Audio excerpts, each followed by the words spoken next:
नमस्कार, साधना प्लस देख रहे हैं आप। मैं हूं आपके साथ आकांक्षा त्रिपाठी और बुलेटिन की शुरुआत करेंगे, लेकिन उससे पहले एक नजर हेडलाइंस पर। कोटा को मिली बड़ी सौगात, एथलेटिक्स के लिए सिंथेटिक ट्रैक का किया गया उद्घाटन। लोकसभा स्पीकर ओम बिरला ने किया उद्घाटन।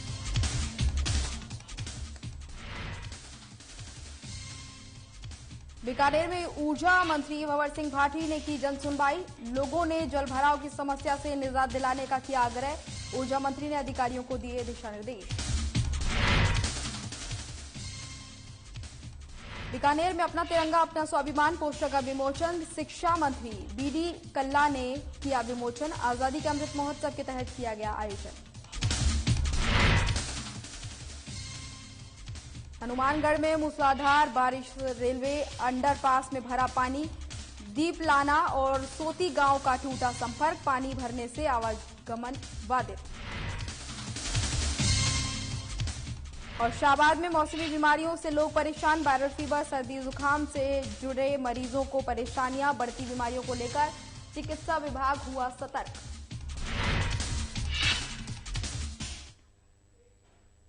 और अब बुलेटिन की शुरुआत करेंगे विस्तार के साथ। आज कोटा को लोकसभा स्पीकर ओम बिरला ने एथलीटों के लिए सिंथेटिक ट्रैक निर्माण का शुभारंभ किया है, जो कि एक बड़ी सौगात मानी जा रही है। आपको बता दें कि इसमें लगभग 9 करोड़ रुपए की लागत आएगी। वहीं कोटा शिक्षा नगरी के साथ साथ खेलकूद के लिए भी जाना जाता है और अब जाना जाने लगेगा अब से। यहाँ के खिलाड़ी एथलेटिक ट्रेनिंग के लिए कोटा से पलायन कर जयपुर या फिर अन्य महानगरों में चले जाते थे। इस ट्रैक के बन जाने से अब एथलीट यहीं पर रहकर अपनी ट्रेनिंग को पूरी कर सकेंगे और कोटा के आसपास के गांव के लोगों को भी अपने बच्चों को एथलेटिक की ट्रेनिंग में बहुत ज्यादा मदद मिलेगी और इस ट्रैक के माध्यम से अच्छी ट्रेनिंग वो लोग दिलवा सकेंगे और ग्रामीण अंचल के लोगों को बड़े बड़े खेलों में अपना जौहर दिखाने का मौका मिलेगा। वहीं यहाँ के एथलीट और कोच इस उपलब्धि के बाद बहुत खुश नजर आ रहे हैं। बड़ी सौगात कोटा को मिली है। आपको बता दें कि कोटा में उद्घाटन हुआ है एथलेटिक के सिंथेटिक ट्रैक का, जो कि अब जो एथलीट हैं उनके लिए बड़ी सौगात ये मानी जा रही है। लगभग 9 करोड़ रुपए की इसमें लागत आएगी। वहीं कोटा शिक्षा नगरी के साथ साथ खेलकूद के लिए भी अब जाना जाने लगेगा। कोटा वैसे तो शिक्षा के लिए बहुत फेमस है, लेकिन अब इस ट्रैक के उद्घाटन के बाद, ट्रैक के निर्माण के बाद यहाँ पर अब लोग खेलकूद के लिए भी आएंगे और खेलकूद के लिए भी कोटा जाना जाने लगेगा। और यहाँ के खिलाड़ी एथलेटिक ट्रेनिंग के लिए कोटा से पहले बाहर जाते थे, जयपुर जाना पड़ता था और अन्य महानगरों में लोगों को जाना पड़ता था, लेकिन इस ट्रैक के बन जाने के बाद अब कोई भी एथलीट यहाँ से बाहर नहीं जाएगा। वो लोग यहीं पे अपनी ट्रेनिंग ले सकते हैं। एथलीट्स के लिए बहुत ज्यादा अच्छी बात है कि अब एथलीट्स को, जो कि कोटा में रहने वाले हैं, उनको बहुत ज्यादा सुनहरा मौका यहीं पर मिलेगा। अपने घर पर रहते हुए वो लोग अच्छी ट्रेनिंग ले सकेंगे। 3 साल पहले मलेशिया के अंदर, कोलालमपुर के अंदर मास्टर एथलेटिक मीट थी, उसमें मेरा ब्रॉन्ज मेडल है 200 मीटर में, 55 प्लस में। अभी 60 प्लस के अंदर मेरा ऑल इंडिया में 3 गोल्ड है। और मैं इन बच्चों को यहाँ पर ये RAC हो, ये CISF हो, आर्मी हो, सब इंस्पेक्टर हो, यहाँ पर इन बच्चों को कोचिंग देता हूँ और खुद की मेहनत करता हूँ, खुद की प्रैक्टिस करता हूँ। और आपका गुरुकुल इंजीनियरिंग कॉलेज है, उसका चेयरमैन हूँ मैं रानपुर के अंदर। जो एथलेट स्टेज, जो ये ट्रैक जो यहाँ पर इन हाड़ोती के बच्चों को तोहफा दिया है, इन बच्चों को अब कभी भी कोई भी बच्चा ट्रेनिंग के लिए जोधपुर जाता था, जयपुर जाता था, चूरू जाता था, अब कोटा वाले बच्चों को बाहर जाने की जरूरत नहीं पड़ेगी। कम पैसों के अंदर ही यहीं रह लेंगे। यहीं अंतर्राष्ट्रीय लेवल के लिए, राष्ट्रीय लेवल के लिए, एथलेटिक्स के लिए 100, 200, 400, 800, 1500 metre, 3000 metre, steeplechase, high jump, long jump, triple jump, javelin throw, 100 metre hurdles, 4x100, 4x400 hurdles, total athletics के इवेंट इस धरती पर जो बिरला साहब की देन है। बिरला साहब ने जो यहाँ पर ये स्कीम लाके सेंट्रल गवर्नमेंट से एथलेटिक्स का जो बिरला साहब ने तोहफा दिया है, वो एक ऐतिहासिक तोहफा है।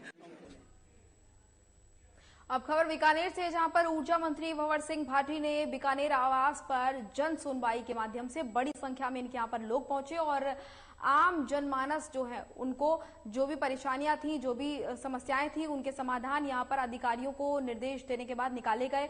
वहीं मौके पर जन सुनवाई में गणपत राम, पवन कुमार और अन्य ने बज्जू के मुख्य मार्गों से सड़क का केवल आपको बता दी कि जल भराव की समस्याओं के बारे में जानकारी दी और यहाँ पर बज्जू के मुख्य मार्ग से सड़क लेवल सही न होने से वर्षा के समय में जल भराव की समस्या से निजात दिलाने का आग्रह लोगों ने किया और ग्राम करमीसर के निवासियों ने करमीसर फांटे से मुरलीधर व्यास कॉलोनी होते हुए करमीसर उच्च माध्यमिक विद्यालय तक सड़क को चौड़ा करने की मांग भी रखी।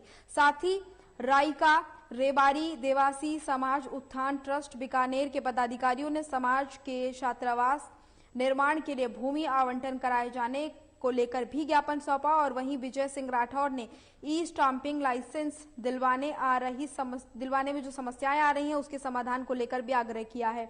और यहां पर ग्राम मगनबाला के निवासियों ने ग्राम की प्राथमिक विद्यालय को उच्च प्राथमिक में बदलने के लिए भी बात की है। ग्राम में सड़कों के निर्माण, नवीन मतदान बूथ स्वीकृत करवाने की भी मांग रखी गई है। तो मतलब ये कह सकते हैं कुल मिलाकर कई सारी मांगों को ग्रामीणों ने रखा है, जिसके बाद ऊर्जा मंत्री ने तमाम संबंधित अधिकारियों को दिशा निर्देश दिए हैं और तमाम समस्याओं को हल करने का प्रयास किया है।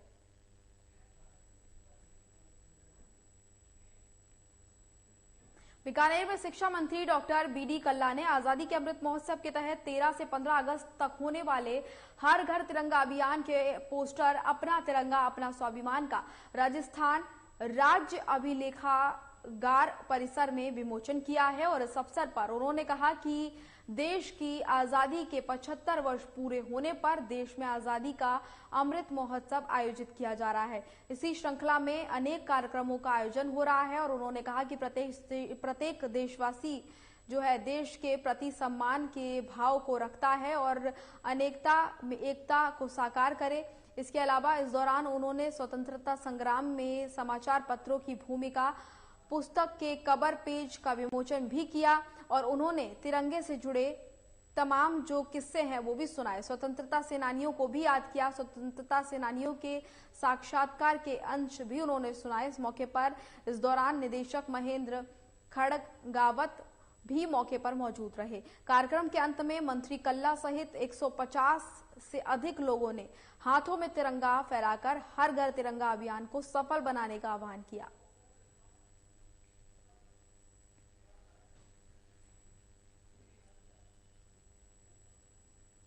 अब खबर हनुमानगढ़ के नौहर से है, जहां पर क्षेत्र में हुई मूसलाधार बारिश से नौहर के दीपलाना और सोती गांव के बीच बना अंडरपास पानी से पूरा भर गया है, जिससे दोनों गांवों का नौहर शहर जो है उससे संपर्क टूट गया है और गांव का आवागमन बाधित हो गया है, क्योंकि इसी अंडरपास के जरिए ही आवागमन होता है। अंडरपास से पानी की निकासी नहीं होने के कारण लोगों को भारी परेशानियों का सामना करना पड़ता है, जिससे दोनों गांव के ग्रामीणों को भारी परेशानियों का सामना करना पड़ रहा है। किसान भी अपने अपने खेतों में साधन लेकर नहीं जा पा रहे हैं और ऐसे में अनेक मोटरसाइकिल चालक जान जोखिम में डालकर रेत की पटरियों के ऊपर से होकर गुजरते हुए दिखाई दिए।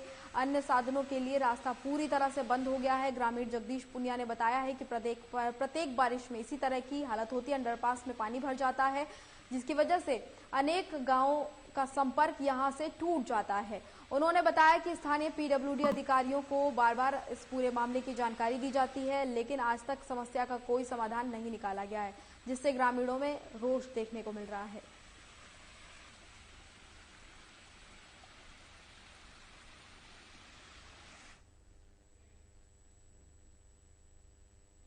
हनुमानगढ़ के पीलीबंगा में जहां नगर पालिका निर्माण शाखा से निर्माण संबंधी माप पुस्तिका गायब होने के मामले में नगर पालिका के 2 कर्मचारियों पर पुलिस थाने में मामला दर्ज हुआ है। आपको बता दें कि पीलीबंगा नगर पालिका में कार्यरत कर्मचारी अमर कुमार वरिष्ठ सहायक और अरुण कुमार मित्तल कनिष्ठ सहायक के खिलाफ कार्यवाहक अधिशासी अधिकारी रणजीत खुडिया द्वारा दिए गए परिवाद पर आरोपियों के खिलाफ जो मामला है उसको दर्ज किया गया है। 420, 408 और इसके अलावा 166 के तहत मामले दर्ज किए गए हैं। अनुसंधान दर्ज किया गया है और इस पूरे मामले पर पुलिस उप निरीक्षक रंजनदीप कौर जांच भी कर रहे हैं।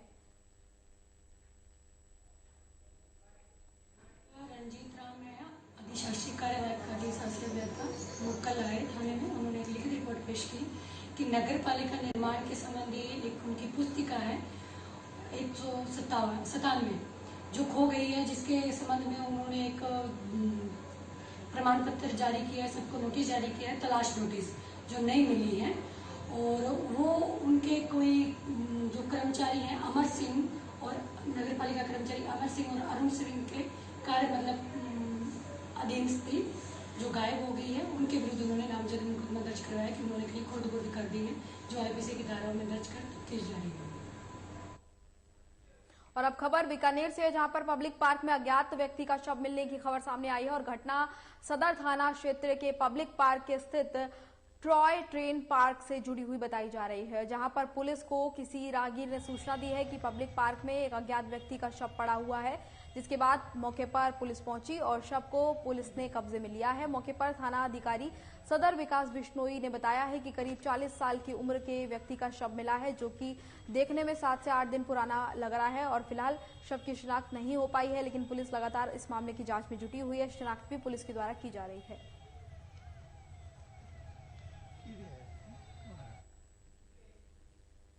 कस्बा थाना में बारिश के मौसम में हो रहे बार बार उतार चढ़ाव की वजह से बीमारियां भी बढ़ रही हैं और क्षेत्र में खांसी, बुखार, वायरल फीवर, इसके अलावा उल्टी दस्त के मरीज लगातार बढ़ते जा रहे हैं। संख्या में लगातार इजाफा हो रहा है। 150 से 200 मरीज की संख्या हर दिन देखने को मिल रही है, जिससे लोगों को बहुत ज्यादा परेशानी हो रही है। वायरल फीवर, सर्दी जुकाम के मरीज जो हैं उनकी संख्या लगातार बढ़ रही है।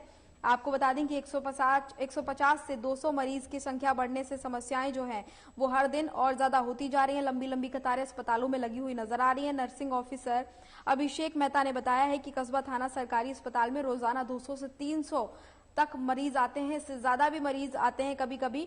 और इसी के साथ मौसमी बीमारियों को देखते हुए चिकित्सा विभाग ने सतर्कता बरतनी शुरू कर दी है और कस्बा थाना की पूरी चिकित्सा टीम अपना काम बखूबी से निभा रही है।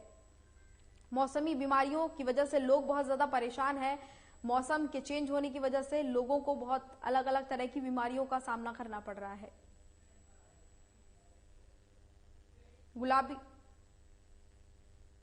गुलाबी नगरी जयपुर में आखिरकार 2 साल के लंबे इंतजार के बाद तीज की सवारी निकली है और वहीं तीज की सवारी निकलने से पहले राजमहल की महिलाओं द्वारा तीज माता की प्रतिमा का पूजन किया गया और साथ ही तीज माता की प्रतिमा को सोने की ज्वेलरी से सजाकर चांदी के रथ में भ्रमण कराया गया है और इस तरह से उनको सजाया गया है भ्रमण के लिए। आपको बता दें कि वहीं शाही लवाजमे के साथ जनानी ड्योडी से निकाली सवारी जो है परकोटे के विभिन्न स्थानों से होते हुए ताल कटोरा पहुंची, जहां पर तीज माता की सवारी के दौरान मयूर नृत्य, लोक गायक के साथ राधा कृष्ण की झांकी की मनमोहक प्रस्तुति देखने को मिली। तीज की सवारी को लेकर सुरक्षा के भी खास इंतजाम किए गए हैं। पुलिस के साथ जवान जो हैं कई सारे तैनात हैं, होमगार्ड तैनात हैं। इसके अलावा इस दौरान RAC के जवान भी चप्पे चप्पे पर मुस्तैद नजर आए। तीज के कारण, सवारी के कारण परकोटे में कई जगहों पर बाजार में ट्रैफिक को भी डायवर्ट किया गया था।